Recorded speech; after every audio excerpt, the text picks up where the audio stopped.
Unacademy. Let's crack it. नमस्कार दोस्तों, मैं भरत राय आप सभी का पाथफाइंडर के इस चैनल पर स्वागत करता हूं।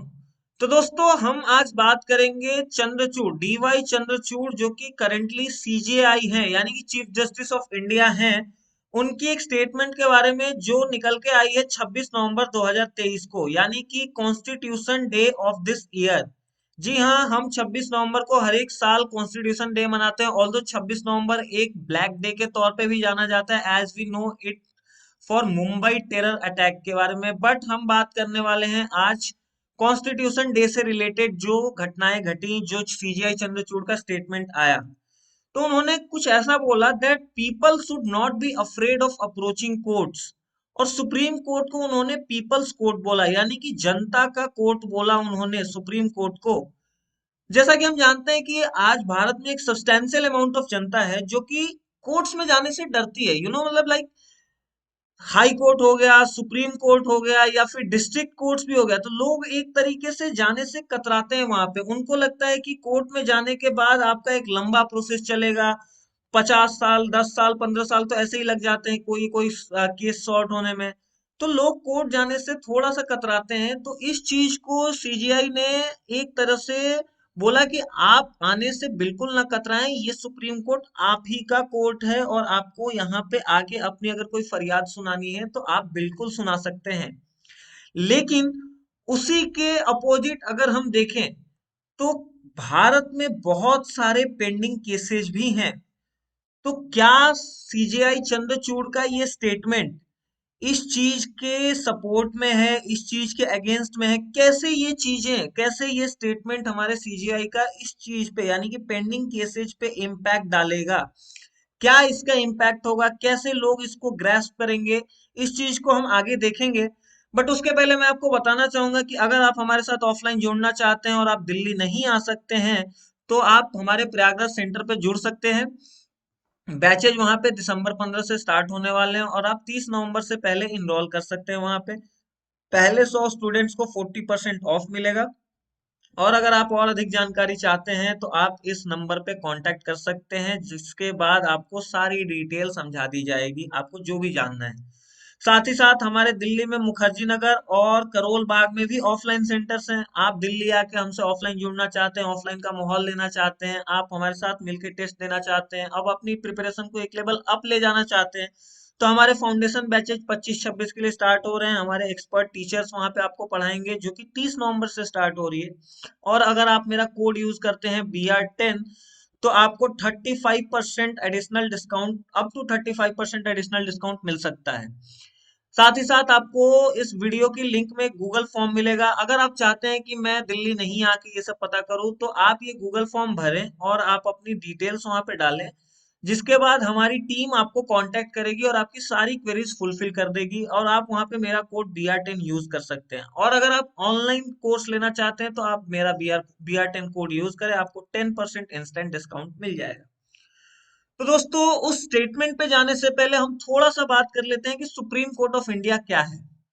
Supreme court of India is the highest, और इसको एपेक्स कोर्ट भी बोला जाता है। हम जानते हैं कि हमारे इंडिया में इंटीग्रेटेड जुडिशियल सिस्टम है, जिसमें कि लोएस्ट पायदान पे जो आते हैं वो डिस्ट्रिक्ट कोर्ट्स वगैरह आते हैं, या इनको एक और चीज बोला जाता है, लोअर कोर्ट्स बोलते हैं। फिर उसके बाद हर एक स्टेट में एक हाई कोर्ट होता है जो सेकंड नंबर के पायदान पे आता है। और फिर पूरी कंट्री के लिए एक सुप्रीम कोर्ट होता है, जो कि पूरी कंट्री के जुडिशियरी का हाईएस्ट लेवल है। So it is the highest judicial court और the final court of appeal. Final court of appeal कहने का मतलब, अगर आप सेटिस्फाइड नहीं है किसी लोअर कोर्ट के जजमेंट से, तो आप जा सकते हैं हाई कोर्ट में उस जजमेंट को वापस से लेके। और अगर आप हाई कोर्ट के भी जजमेंट से सहमत नहीं है, आपको लगता है कि आपको और ऊपर जाना है, then supreme court is the last पायदान। आप सुप्रीम कोर्ट के पास भी जा सकते हैं, बट सुप्रीम कोर्ट से ऊपर कुछ नहीं है। So it is the final court of appeal under the constitution of India and the highest constitutional court. Constitutional court कहने का मतलब, it is under the article 124 of the Indian constitution, तो ये कॉन्स्टिट्यूशनल बॉडी हो जाती है। Supreme court is a constitutional body, तो it is the highest constitutional court with the power of judicial review. Although power of judicial review high court के पास भी होता है, बट सुप्रीम कोर्ट के पास भी पावर ऑफ जुडिशियल रिव्यू है। And we know that ये power of judicial review article 13 से emerge होता है। आर्टिकल 32 में उसके लिए प्रावधान भी दिए गए हैं कि कौन कौन से पावर्स हैं सुप्रीम कोर्ट के पास। Now India is a federal state and has a single and unified judicial system. जैसा कि मैंने आपको बताया कि एक इंटीग्रेटेड जुडिशियल सिस्टम है। इंटीग्रेटेड एंड इंडिपेंडेंट बोला जाता है। इंटीग्रेटेड एंड इंडिपेंडेंट बोलने का मतलब कि सिंगल और यूनिफाइड जुडिशियल सिस्टम है। एक कोर्ट दूसरे कोर्ट से जुड़ा हुआ है। यहाँ की जजमेंट्स यहाँ पे अपील करी जा सकती है और यहाँ की जजमेंट्स हाईएस्ट लेवल पे अपील करी जा सकती है।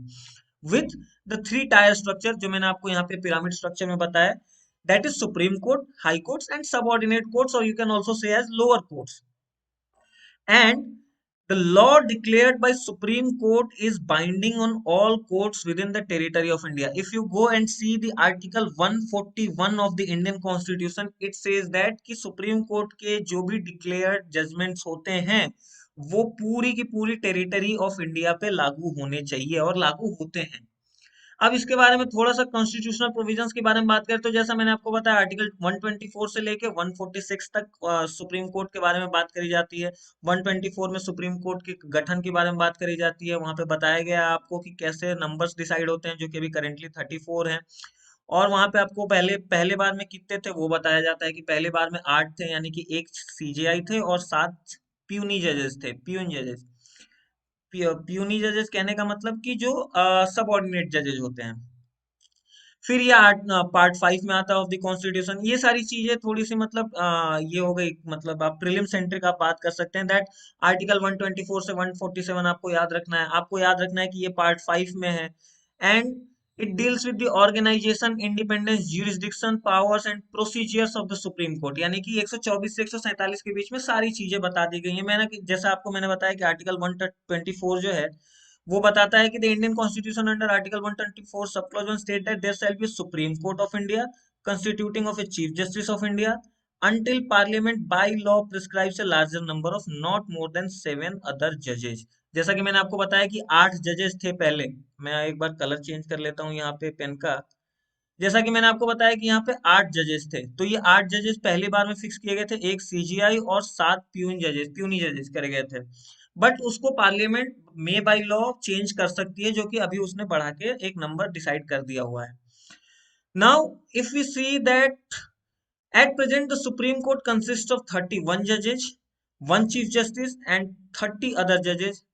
And Supreme Court Bill of 2019 has added 4 judges to strength. It increased the judicial strength for 31 to 34. ये जैसा कि मैंने आपको यहाँ पे बताया कि 34 जजेस हैं currently, जिसमें 33 जजेस are puny judges and 1 is CGI.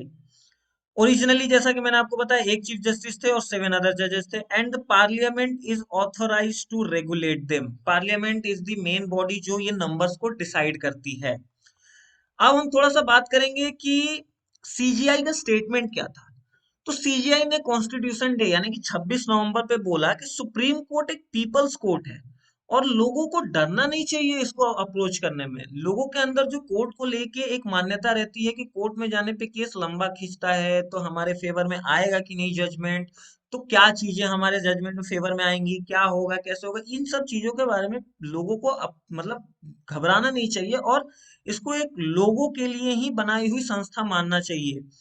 So he said that all citizens of the country could repose the same amount of trust in the legal system and view the courts as a platform where their rights should be protected. As we know, मैंने जैसा आपको बताया article 32, हमारे जो fundamental rights का article 32 है वो हमारे सुप्रीम कोर्ट को कुछ ऐसे हथियारों से लैस करता है जिसमें कि वो कोर्ट्स उन हथियारों को यूज करके लोगों की राइट्स को प्रोटेक्ट करते हैं। फॉर एग्जाम्पल अगर हम बात करें तो हेवियस कॉर्पस हो गया, उसके बाद मैंडेमस हो गया, सर्सियोरारी हो गया, उसके बाद आप को एरेंटो ले लो। तो इन सारी चीजों को, इन सारी पावर्स को कोर्ट्स को, सुप्रीम कोर्ट को दी गई है। ये सारी पावर्स सुप्रीम कोर्ट को दी गई है ताकि ये सारी पावर्स को यूज करके सुप्रीम कोर्ट किसी भी एक इंडिविजुअल के राइट को प्रोटेक्ट करे। और उसी इंडिविजुअल को अगर हमारे पास आने से डर लगे तो फिर ये चीजें हमारी जुडिशियरी को ट्रस्ट में इशू दिखाती हैं। तो उन्होंने बोला कि पीपल को यानी कि लोगों को एक अमाउंट ऑफ ट्रस्ट दिखाना पड़ेगा लीगल सिस्टम में। एंड उन्होंने फाइनली, ये मैं कोट बाय कोट आपको पढ़ के बता देता हूँ, क्योंकि ये सिंस डीवाई चंद्रचूड़ जो कि सीजेआई हैं उनके स्टेटमेंट है, तो उसमें छेड़छाड़ नहीं करना चाहता था मैं। So he said that individuals should not be afraid of going to courts or view it as last resort। Generally हम क्या करते हैं, कोर्ट्स को लास्ट रिसोर्ट पे, लास्ट रिसोर्ट करने का मतलब अंतिम, अब एकदम हद हो गई तब जाते हैं। फॉर एग्जांपल, अगर दो लोगों के बीच डिस्प्यूट चल रहा है तो वो पहले खुद में निपटाने की कोशिश करते हैं, ना कि उस चीज को एक साथ मतलब कोर्ट में लेके जाके उसको सॉल्व करते हैं। फिर उन्होंने कहा, rather it is my hope that by our efforts citizen of every class, caste and creed can repose trust in our court system and view it as a fair and effective forum to enforce the rights। उन्होंने बोला कि सारे class के लोग, सारे cast के लोग, सारी क्रीड के लोग इसको एक तरह से फेयर और इफेक्टिव फोरम का प्लेटफॉर्म मान सकते हैं, एक फेयर एंड इफेक्टिव प्लेटफॉर्म मान सकते हैं जो कि उनके राइट्स को इन्फोर्स करता है। सीजीआई चंद्रचूड़ जो हमारे 50th चीफ जस्टिस रह चुके हैं और ये वाईवी चंद्रचूड़ के बेटे भी हैं। तो YV Chandrachud was also a very great name in the history of the chief justices of India। So CJI Chandrachud, who took over as the 50th chief justice of the country in November 2022, is scheduled to remain in office till he retires in November next year। वो 2023 नवंबर के आसपास retire हो जाएंगे। But उन्होंने अपने काल में, अपने टेन्योर में पूरे सुप्रीम कोर्ट को पीपल सेंट्रिक बनाने की कोशिश करी है। उनके सारी जजमेंट्स आप उठा के देख लो, उनके सारी स्टेटमेंट्स देख लो, वो वुमेन के लिए काम करते हैं। उन्होंने अभी बीच में एक मुहिम चालू करी थी that we should reserve some seats for women in supreme court. उन्होंने डिसेबल्ड लोगों के लिए काम किया है, उन्होंने माइनॉरिटी कम्युनिटीज के लिए काम किया है। उन्होंने अभी देखा जाए तो अभी हाल फिलहाल में चल रहा था जो एलजीबीटी क्यू का, तो एक सोशल इम्पैक्ट उन्होंने बहुत ही ज्यादा लेवल पे डाला है और अपने इस टेन्योर में उन्होंने बहुत सारे काम किए हैं। ये जो इनॉग्रल एड्रेस था उसको प्रेसिडेंट द्रौपदी मुर्मू ने स्टार्ट किया था और उसमें बहुत सारे लोग आए थे। For example if you say that Sanjay Kishan Kaul आए थे, यहाँ पे आप देख सकते हो उनका नाम संजय किशन कौल, जस्टिस संजय खन्ना आए थे, संजीव खन्ना, लॉ मिस्टर अर्जुन राम, ये सारे लोग वहां पे थे, बड़े बड़े नाम वहां पे थे। और अपनी एड्रेस में सीजीआई ने कहा that in the last 7 decades the supreme court of India has acted as people's court. Thousands of citizens have approached its doors with the faith that they will get justice through this institution। और यही faith बरकरार रहे, इसीलिए CGI ने ये statement इस constitution day को दिया। बट अगर हम बात करें कि क्या इस स्टेटमेंट से पेंडेंसी ऑफ केसेस पे कुछ असर पड़ेगा, एज वी नो दैट अभी तक 3.68 करोड़ केसेस सारे लेवल्स को मिला के जो थे 2019 कोविड के पहले थे, और ऑलरेडी ये 4.42 करोड़ पे पहुंच चुका है। मतलब total number of cases pending in India are 4.42 crore at all levels. कहने का मतलब सुप्रीम कोर्ट, हाई कोर्ट और लोअर कोर्ट्स की मिला के इतने सारे केसेस पेंडिंग हैं। बहुत सारे केसेस में तो ऐसा होता है कि जब केस जिस बंदे के केस होता है, जिस इंडिविजुअल का केस होता है, उसके केस आते आते 15-20 साल लग जाते हैं, और जब उसका नंबर आता है तो पता चलता है कि वो 2 साल 3 साल पहले तो वो ऊपर चला गया, मतलब वो चला गया है। द थिंग इज कि क्या ये पेंडेंसी की केसेस और बढ़ाएगा इनका ये स्टेटमेंट, क्योंकि अगर आप इसको पीपल्स कोर्ट बोल रहे हैं, so now people will not be afraid to approach the court. तो इससे क्या पेंडेंसी बढ़ेगी, और अगर बढ़ेगी तो उसको कैसे हम लोग टैकल कर पाएंगे। तो अगर रीजंस की बात करें तो vacancies, poor state of subordinate judiciary, हमें पता है सबऑर्डिनेट जुडिशरी किस लेवल पे काम करती है, ना इंफ्रास्ट्रक्चर है, ना कोई डेवलपमेंट है वहां पे। तो एक तरह से अगर देखा जाए तो सबऑर्डिनेट जुडिशरी बहुत ही पुअर लेवल पे है। गवर्नमेंट जो है वो सबसे बड़ी लिटिगेंट है। अगर हम 4.42 करोड़ की बात करें तो इसमें सबसे ज्यादा लिटिगेंट्स गवर्नमेंट की साइड से हैं। और बजटरी एलोकेशन तो हर जगह की प्रॉब्लम है, फिस्कल प्रॉब्लम तो कहाँ प्रॉब्लम नहीं है। फिस्कल प्रॉब्लम अगर हम बात करें तो पंचायत की प्रॉब्लम है, फिस्कल प्रॉब्लम बात करें तो बाकी हर जगह पे आपको फिस्कल प्रॉब्लम्स देखने मिलेंगी, तो यहाँ क्यों नहीं मिलेंगी। बट इसको टैकल कैसे कर सकते हैं, तो सबसे पहले आपको जुडिशियल सर्विस की स्ट्रेंथ बढ़ानी पड़ेगी, जुडिशियल सर्विस की कॉम्पिटेंस बढ़ानी पड़ेगी। आपको AIGS यानी कि ऑल इंडिया जुडिशियल सर्विसेज, जिसके लिए सुप्रीम कोर्ट ने भी कई बार गवर्नमेंट को बोल रखा है कि आप लेके क्यों नहीं आ रहे हो एक AIGS का system. AIGS system is like all India services system, जिसमें यूपीएससी जो कमीशन है वो ऑल इंडिया सर्वेंट्स को मतलब सिविल सर्विसेज को चुनती है। फॉर एग्जांपल आईएएस हो गए, आईपीएस हो गए, वैसे ही जजेस के लिए क्यों नहीं एक एग्जाम बनाया जा रहा है जिससे कि जुडिशियल सर्विसेज की कॉम्पिटेंस बढ़ेंगी। तो आपको स्ट्रेंथ बढ़ानी चाहिए। ऑल्दो वी नो दैट कि हम 8 से अभी 34 पे आ गए, बट क्या 34 एक सफिशिएंट नंबर है? आपको क्या लगता है कि 34 सुप्रीम कोर्ट के जजेस कितना सारा केस देख लेंगे? फिर बजटिंग तो आपको करनी ही पड़ेगी। आपको एक सेपरेट उनके लिए बजट निकालना पड़ेगा जुडिशियरी के लिए। अगर आप ऐसा नहीं करते हैं तो फिर वहीं बजटिंग की प्रॉब्लम हो ही जाएगी। Hibernating unnecessary PILs. PILs public interest litigations जो होती हैं, बहुत सारी अननेसेसरी लिटिगेशंस करी जाती हैं। और पब्लिक इंटरेस्ट लिटिगेशंस मतलब अननेसेसरी बहुत ज्यादा बढ़ रही हैं, तो उनको हाइबरनेट करो, यानी कि उनको बैकडोर पे डाल दो। जो अननेसेसरी है उनको बैकडोर पे डाल दो, और जो नेसेसरी वाले हैं उनको आप पहले निपटाओ। जो सही में मतलब फॉर एग्जांपल कोई इन्वायरमेंट से रिलेटेड आपको पीआईएल आई है, उसको आप निपटाओ। कोई राइट टू लाइफ से रिलेटेड पीआईएल आई है, तो उसको आप निपटाओ।